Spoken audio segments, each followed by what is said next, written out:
Style पे जा रहे हैं। Second, authoritarian parenting. ओके, तो अथॉरिटेरियन पेरेंटिंग में क्या है, इसको हम स्ट्रिक्ट पेरेंटिंग भी बोलते हैं। इसमें हमारा क्या है कि लिटिल ओपन डायलॉग है। जो ओपन डायलॉग है वो कम है पेरेंट और चाइल्ड के बीच में, मतलब बातचीत जो है वो थोड़ी कम है और ओपन नहीं है, थोड़ी स्ट्रिक्ट टाइप की डायलॉग है, कॉन्वर्सेशन स्टाइल है। तो इसमें क्या है, पेरेंट्स डिमांडिंग होते हैं थोड़े ज्यादा, और जो उनके रूल्स और एक्सपेक्टेशंस होते हैं वो थोड़े स्ट्रिक्ट होते हैं। ठीक है, और डिमांडिंग होते हैं।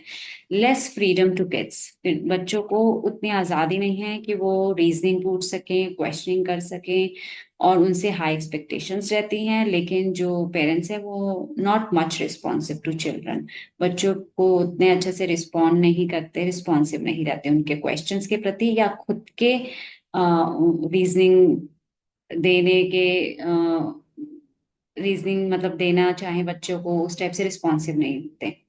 तो फिफ्थ पॉइंट में क्या है कि पनिशमेंट पे रिलाई करते हैं, इसमें पनिशमेंट मोड ऑन होता है पेरेंट्स का। ओके, या फिर थ्रेट ऑफ पनिशमेंट, अगर मतलब रियल पनिशमेंट नहीं दी जा रही तो थ्रेट, जैसे आपने बहुत सारे पेरेंट्स को कभी सुना होगा, देखो अब तुमने इस तरीके का हरकत किया तो मैं तुम्हें बाथरूम में बंद कर दूंगा और कभी नहीं खोलूंगा, right? So it's a threat of punishment. तो नेक्स्ट क्या है, इस पेरेंटिंग स्टाइल में क्या होता है, बच्चे से एक्सपेक्टेशन रहती है कि वो सब रूल्स या अपने पेरेंट्स के ऑर्डर्स को चुपचाप फॉलो करें, मतलब उसको एक्सप्लेनेशन नहीं पूछनी, या फिर उसको नहीं भी बताए कोई पेरेंट्स तो ऐसा चलेगा। मतलब इस टाइप के पेरेंटिंग स्टाइल में ये है कि follow what I am saying without any explanation या reasoning behind these rules and orders. उसके बाद हम नेक्स्ट पॉइंट क्या पढ़ते हैं कि इस टाइप के अथॉरिटेरियन पेरेंट्स के बच्चे कैसे निकलते हैं, या इस टाइप के पेरेंटिंग स्टाइल से बच्चे कैसे हो जाते हैं, कैसे ह्यूमन बीइंग्स निकलते हैं, एडल्ट्स निकलते हैं। फियरफुल हो सकते हैं, शाय हो सकते हैं, शर्मीले, या फिर डर डर लगता है उनको कुछ करते हुए। Prone to have low self esteem, self esteem कम हो सकती है। उनको ऑबिडियंस और लव में मिक्सिंग होती है। ऑबिडियंस उन्हें, दे mix obedience with love. Okay, then they have difficulty in social situation. They face difficulties in social situations, मतलब कि कोई ग्रुप है, कहीं पे बातचीत करनी है, उस टाइप के सिचुएशंस में इस टाइप का ह्यूमन बीइंग जो है अपने आप को कंफर्टेबल महसूस नहीं करता। उसके बाद है कि मिसबिहेविंग भी हो सकते हैं ऐसे बच्चे जो हैं बड़े होकर या फिर टीनेज में, क्योंकि जब पेरेंटल केयर नहीं है, मतलब पेरेंट्स आसपास नहीं है, तो उन्हें एक सेंस ऑफ फ्रीडम फील होता है। ठीक है, तो वो उस सेंस ऑफ फ्रीडम को कई बार एक्सट्रीम साइड चले जाते हैं और मिसबिहेव करने लग जाते हैं। तो इसलिए sometimes like may be misbehaving when outside of parental care. और फिर ओबीडियंट होते हैं, मतलब फटाफट बातें मान जाते हैं, डिसिप्लिन्ड होते हैं, लेकिन कम हैप्पी होते हैं, कम सेल्फ रेगुलेटेड होते हैं, मतलब इमोशनली उतने हेल्दी या स्ट्रांग नहीं होते, जैसे हमने पिछले वाले अथॉरिटेटिव पेरेंटिंग स्टाइल में पढ़ा। इसमें कम हैप्पी रहते हैं, खुश कम रहते हैं, आज्ञाकारी होते हैं, बात मानते हैं, ठीक है, लेकिन उतने खुश नहीं रहते या सेल्फ रेगुलेटेड नहीं रहते। चलिए नेक्स्ट पढ़ते हैं। अब हम अथॉरिटी इसमें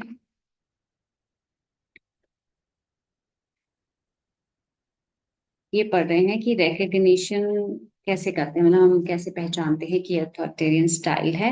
बाय बिलो फीचर्स और क्वेश्चंस, हम इस टाइप के क्वेश्चंस पूछ के या फीचर्स जानकर पता चला सकते हैं कि ये पेरेंटिंग स्टाइल अथॉरिटेरियन है। सो फर्स्ट इज, क्या आप स्ट्रिक्ट रूल्स अपनाते हैं अपने बच्चों को फॉलो करने के लिए?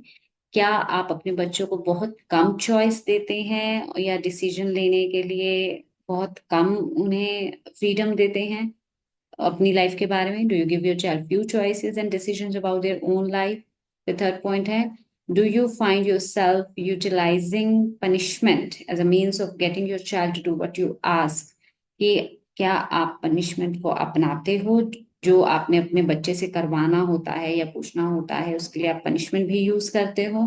फिर फोर्थ पॉइंट लिखा है कि are you reserved in the amount of warmth and nurturing you show for your child, कि आप थोड़े से रिजर्व टाइप से हो कि उतना प्यार, लाड प्यार या वार्मथ नहीं देना है, उतना नर्चरिंग नहीं करना है, थोड़ा रिजर्व रहते हो, थोड़ा एक लाइन खींच के रहते हो, okay. To keep in mind, authoritarian parenting can be balanced out by providing rule structure with open communication। अब इसमें ये बताया गया है कि आप अथॉरिटेरियन पेरेंटिंग को हम ये ना बहुत नेगेटिव लाइट में नहीं देख सकते ऊपर, क्योंकि कई बार बच्चे बात नहीं सुन रहे होते, तो या फिर कई बार जो है there is a brat child, there is a naughty child, ठीक है। तो कभी कभी आपको पेरेंटिंग स्टाइल में स्ट्रिक्ट होना पड़ता है, अपने रूल्स उनको फॉलो करवाने होते हैं, उनके कई बार उलूल जुलूल क्वेश्चंस भी होते हैं जिनको आपको अवॉइड करवाना पड़ता है, ठीक है। कभी कभी बच्चे उस टाइप के टेम्परामेंट के भी होते हैं। तो बट लेकिन फिर भी इसमें एक आ गया कि अथॉरिटेरियन, ये जो पेरेंटिंग में बोल रहा है कि स्ट्रिक्ट है एकदम और पनिशमेंट मोड है, तो इसको हम बैलेंस कर सकते हैं। किससे बैलेंस कर सकते हैं? थोड़े सा ओपन कम्युनिकेशन करके, कि मतलब बातचीत को थोड़ा सा ओपन रखो इन सब चीजों के साथ। और क्या होता है, strict parenting is required but it is always to take care of a fostering positive environment for child overall. कि मतलब कि स्ट्रिक्ट पेरेंटिंग रिक्वायर्ड है, we know that sometime it is required, लेकिन आप उसको एनवायरनमेंट को इतना नेगेटिव और इतना गंदा मत हो जाने देना। आप उसको हमेशा ग्रोइंग एनवायरनमेंट रखना, पॉजिटिव रखना, फोस्टरिंग रखना बच्चे की ओवरऑल हेल्थ के लिए, ठीक है। तो इसलिए यहाँ पे बैलेंस करने के लिए ये पॉइंट्स बताए गए हैं कि अथॉरिटेरियन पेरेंटिंग को इस तरीके से बैलेंस किया जाता है। और फिर क्या होता है कि ये भी लिखा है कि वही बच्चे को थोड़ा बहुत बताया जाए, उनको थोड़े बहुत रूल्स के बारे में समझाया जाए कि ये उनके सामने जो रूल्स प्लेस हो रहे हैं, रूल्स रखे जा रहे हैं, वो क्यों रखे जा रहे हैं, ठीक है। चलिए आगे बढ़ते हैं। Permissive parenting. परमिसिव पेरेंटिंग में क्या होता है, अब इसको भी पढ़ने के बाद आपको लगेगा कि this is also the best style of parenting, क्योंकि इसमें काफी ज्यादा ओपन कम्युनिकेशन मोड रहता है पेरेंट्स और बच्चों के बीच में, और फ्रेंडली एकदम। पेरेंट्स जो है एकदम फ्रेंड्स की तरह ही बिहेव करते हैं अपने बच्चों के साथ इस मोड में, तो आपको लगेगा कि ये भी बेस्ट स्टाइल है। बट एक्चुअली बात वही है कि पिछले वाले वीडियो में जब हमने ओवरव्यू ऑफ पेरेंटिंग स्टाइल पढ़ा था, तो हमने पढ़ा था कि blend of parenting style work, मतलब जो काम करता है वो ब्लेंड काम करता है, मिक्सचर काम करता है। कभी कभी एक पेरेंटिंग स्टाइल काम नहीं करता है, आपको कभी वो मोड और कभी वो मोड ओन करना पड़ता है, ब्लेंड करना पड़ता है अपनी पेरेंटिंग में। चलिए परमिसिव के बारे में पढ़ लेते हैं। परमिसिव पेरेंट्स जो होते हैं इनको हम इंडल्जेंट पेरेंट्स भी कहते हैं, ठीक है। इनकी बहुत कम डिमांड्स होती हैं अपने बच्चों से, बहुत कम एक्सपेक्टेशंस रखते हैं अपने बच्चों के आगे, और काफी फ्रीडम देते हैं, मतलब उनको सोच की, उनकी अपनी चॉइसेस को लेके, अपने डिसीजंस को लेके। तो आगे बढ़ते हैं। Low expectations of maturity and self control.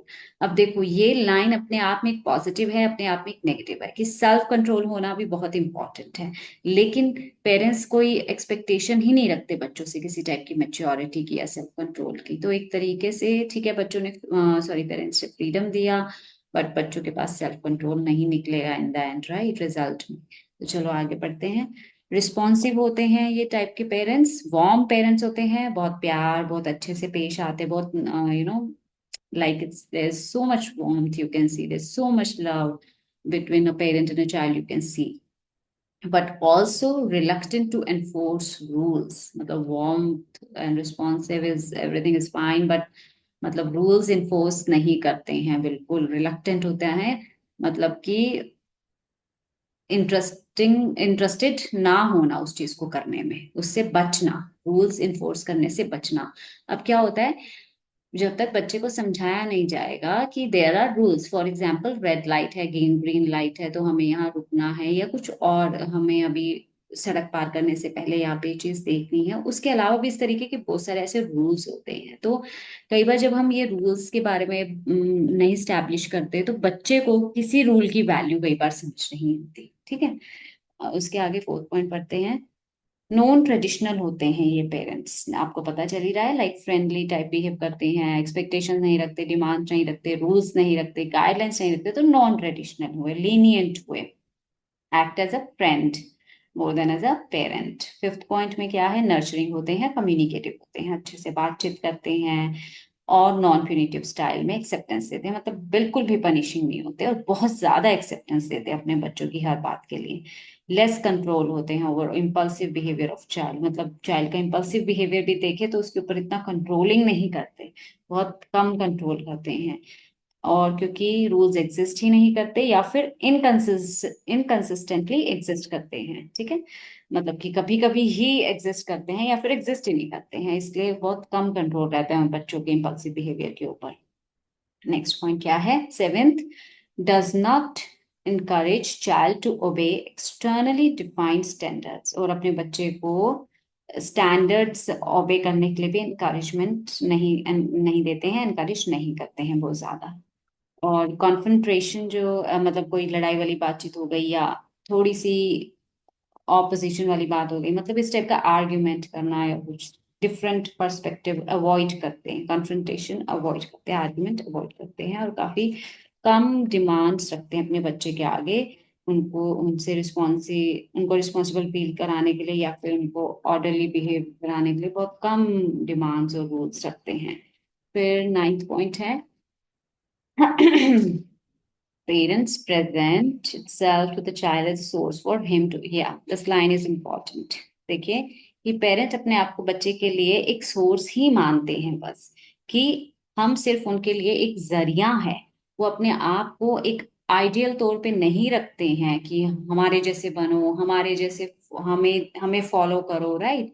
Some parents are very proud, and happy that like our children should be like us, we are so mentally strong, we are achievement minded people, right, everything is, I mean, in that mode. So we are like ideals for our children, we should be ideals for our children, her parent को ये उस type का feeling रहता है मैं अपने बच्चे के लिए एक अच्छा उदाहरण पेश करूं। तो ये कोई, हम इस सोच को कोई लेबल नहीं दे रहे हैं, पॉजिटिव सोच है या नेगेटिव सोच है, हम जस्ट पढ़ रहे हैं, ठीक है। तो एक सेट पेरेंट का वो होता है कि मैं अपने बच्चे के सामने एक बहुत अच्छा बड़ा उदाहरण बनूं, पेश हूं, ताकि वो एक अच्छा इंसान बने। और कुछ पेरेंट्स होते हैं कि मुझे अपने बच्चे के आगे कोई इस टाइप का बड़ा उदाहरण नहीं बनना है, कोई बड़ा आइडियल नहीं बनना है, बस उनके लिए एक जरिया बनना है ताकि वो अपनी जिंदगी को आगे अपने हिसाब से अच्छे तरीके से जी सके, मतलब अलग अलग टाइप का स्ट्रक्चर देखा जाता है पेरेंटिंग स्टाइल में। चलिए आगे बढ़ते हैं। हम्म तो बच्चे को जो है अपना फ्यूचर शेप करने के लिए या ऑल्टर करने के लिए, उनका बिहेवियर, खुद के बिहेवियर के लिए जस्ट एक जरिया बनते हैं, वो ज्यादा उसके लिए फोर्स नहीं करते, या वो ज्यादा अपने आप को रिस्पॉन्सिबली तरीके से पुट अप नहीं करते बच्चों के आगे, या कोई एक्टिव एजेंट की तरह काम नहीं करते, उनको अपने ऊपर छोड़ देते हैं थोड़ा सा, ठीक है। फिर क्या है, permissive parenting can have long term damaging effects, लेकिन permissive parenting long term damaging effects कर सकती है। कैसे कर सकती है, इनसिक्योरिटी हो जाती है बच्चों में, बाउंड्रीज समझ नहीं आती उनको, क्योंकि इसलिए समझ नहीं आती, पेरेंट्स फ्रेंड्स की तरह पेश आ रहे हैं, ठीक है, तो बच्चे बाउंड्रीज नहीं समझ पाते हैं। सेकंड पॉइंट है, सोशल स्किल्स पुअर होती हैं, डिसिप्लिन नजर नहीं आता उन बच्चों में, सेल्फ सेंटर्डनेस दिखती है, पुअर इमोशन रेगुलेशन दिखता है, थोड़ी सेल्फिशनेस दिखती है, और इमोशन रेगुलेशन भी अच्छा नहीं होता। फिर एकेडमिक सक्सेस भी उतनी अच्छी नहीं दिखती, क्योंकि मोटिवेशन भी नहीं होता उन बच्चों के पास उतना ज्यादा, तो इसलिए एकेडमिक सक्सेस नहीं है, पुअर है। लो परसिस्टेंस टू चैलेंजिंग टास्क, निरंतरता या फिर कह लो कन्विक्शन नजर नहीं आता चैलेंजिंग टास्क के लिए उन बच्चों में। क्लैशिंग विद अथॉरिटी, ठीक है, अथॉरिटी के साथ क्लैशेस हो सकते हैं, क्योंकि उन्हें रूल्स, बाउंड्रीज, एक्सपेक्टेशंस, डिमांड्स ये सब समझ ही नहीं आया हुआ over long period of time, तो उनके अथॉरिटी के साथ क्लैशेस दिख सकते हैं, ठीक है। Rebellious and defiant when desires are challenged, अब जब बच्चों ने अपनी कोई इच्छाएं रख दी और किसी ने उसे चैलेंज कर दिया कि no this can not be done, तो वो रेबेलियस हो जाते